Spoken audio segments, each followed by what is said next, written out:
بسم اللہ الرحمن الرحیم۔ معزز خاتم حضرات، السلام علیکم ورحمۃ اللہ وبرکاتہ۔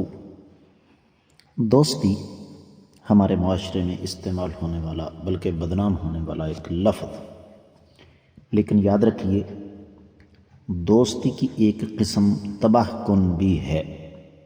یہی ہمارے آج کے قرآن مجید کے سبق کا موضوع ہے۔ آئیے معمول کے مطابق سب سے پہلے آیت مبارکہ کی تلاوت کرتے ہیں۔ اعوذ باللہ السمیع العلیم من الشیطان الرجیم۔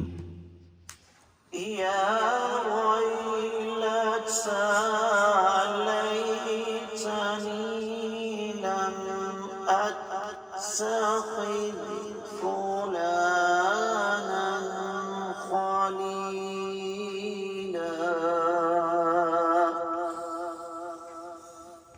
يا ويلتى ليتني لم أتخذ فلانا خليلا معزز خاتم حضرات، رب کائنات کی پاکیزہ کتاب قرآن مجید پارہ ہے 19واں، سورہ مبارکہ کا نام الفرقان، اور سورۃ الفرقان کی آیت مبارکہ ہے 28۔ تسلسل پیچھے سے آ رہا ہے کہ جس دن ظالم اپنے ہاتھوں کو کاٹے گا اور کہے گا کاش کہ میں نے رسول صلی اللہ علیہ وسلم کا راستہ پکڑا ہوتا۔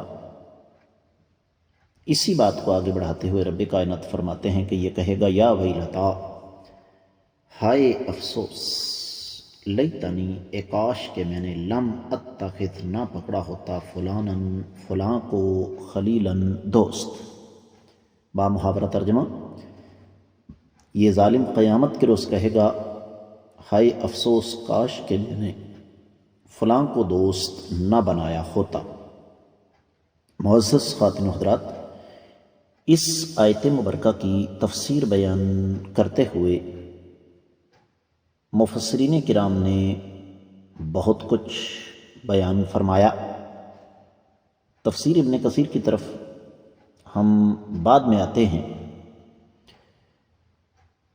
اہل علم یہ فرماتے ہیں کہ دراصل یہ اللہ مالک العلام رب ذوالجلال والاکرام کی طرف سے ہمیں متنبع کیا جا رہا ہے، اور نبی کریم صلی اللہ علیہ وسلم کو بتایا جا رہا ہے کہ اس وقت قیامت والے دن کافر افسوس کے ساتھ پچھتا رہا ہوگا کہ میں نے فلاں کو اپنا دوست نہ بنایا ہوتا۔ معزز خاتم حضرات، اگر تھوڑا سا غور کیا جائے تو اللہ رب العزت نے دراصل یہاں پر دوستی اور دشمنی کا ایک معیار ہمارے سامنے رکھا۔ امام ابن کثیر ارشاد فرماتے ہیں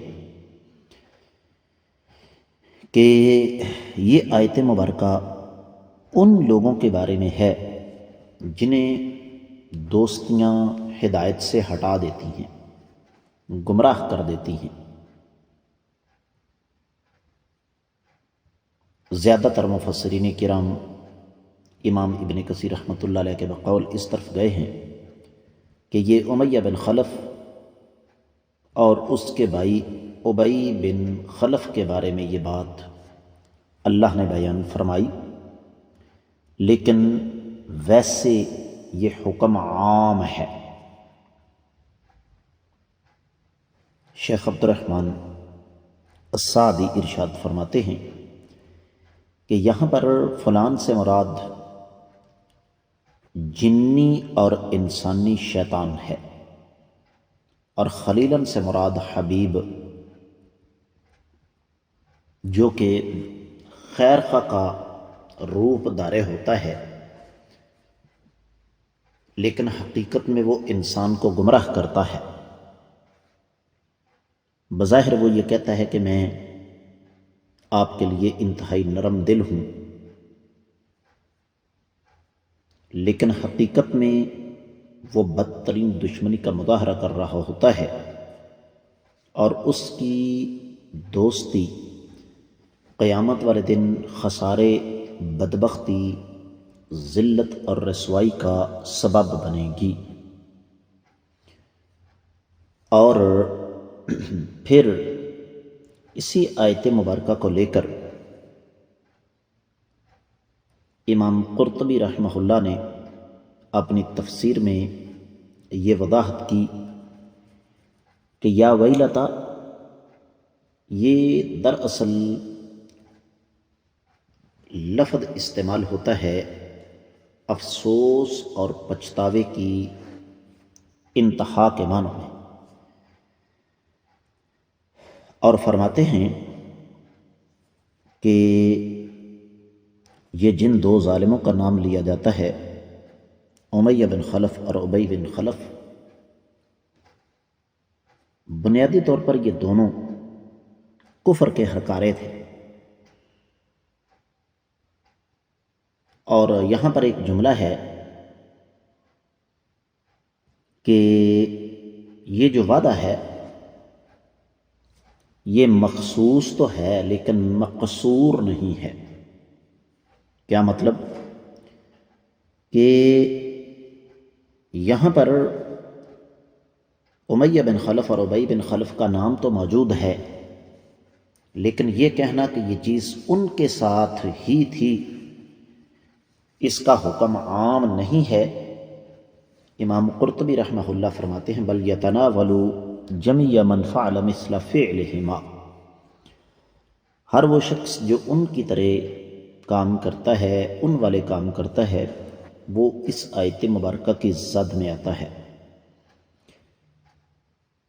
امام مجاہد ابو رجاء فرماتے ہیں کہ لفظ ظالم عام ہے اور فلان سے مراد شیطان ہے،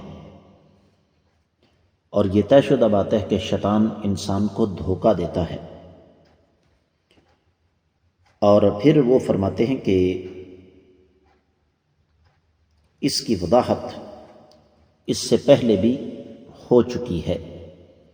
بات کو اختتام کی طرف لے کر چلتے ہیں۔ امام طبری اپنی تفسیر میں لکھتے ہیں کہ اہل علم کے درمیان اس حوالے سے اختلاف ہے کہ یہاں پر ظالم اور فلانن سے کیا مراد ہے۔ بعض اہل علم نے فرمایا کہ ظالم سے مراد یہاں عقبہ بن ابی معیط اور اس جیسے دیگر لوگ ہیں جو کہ اسلام لانے کے بعد مرتد ہو گئے، اور یہ عقبہ بن ابی معیط اس وجہ سے مرتد ہوا تھا کہ یہ ابی بن خلف سے متاثر تھا، اس کو راضی کرنے کے لیے اس نے یہ راستہ اختیار کیا۔ پھر اس حوالے سے امام طبری اپنی سند کے ساتھ ایک حدیث لے کر آئے ہیں کہ ابی بن خلف آقا علیہ الصلوۃ والسلام کی خدمت میں حاضر ہوتا تھا، لیکن عقبہ بن ابی معیط نے اسے منع کر دیا تو اللہ نے یہ آیت مبارکہ نازل فرما دی۔ اور امام شابی کا قول نقل فرمایا ہے امام طبری رحمہ اللہ نے کہ یہ دونوں آپس میں بڑے گہرے دوست تھے، عقبہ بن ابی معیط اور امیہ بن خلف۔ تو عقبہ مسلمان ہو گیا تو امیہ نے کہا کہ آج کے بعد پھر میرا چہرہ تم پر حرام ہے، اگر تم محمد صلی اللہ علیہ وسلم کی بات مانو تو یہ مرتد ہو گیا۔ اور یہ سلسلہ آج بھی جاری ہے۔ معزز خواتین و حضرات، ہم ذرا تھوڑا سا غور و فکر کریں تو ہمیں یہ بات سمجھ میں کوئی مشکل پیش نہیں آئے گی کہ آج بھی ایسے بدبخت اور بد نصیب موجود ہیں جو دوستی کے نام پر ہمیں دین سے دور کر رہے ہیں۔ ایسے لوگوں سے خبردار رہنے کی ضرورت ہے، کیونکہ یہی دین سے دور کرنے والی دوستیاں یہ قیامت کے روز ہمیں پچھتاوے میں مبتلا کریں گی۔ اس کے ساتھ ہی آیت مبارکہ کی مختصر تفسیر مکمل ہوتی ہے۔ اجازت دیجیے، السلام علیکم۔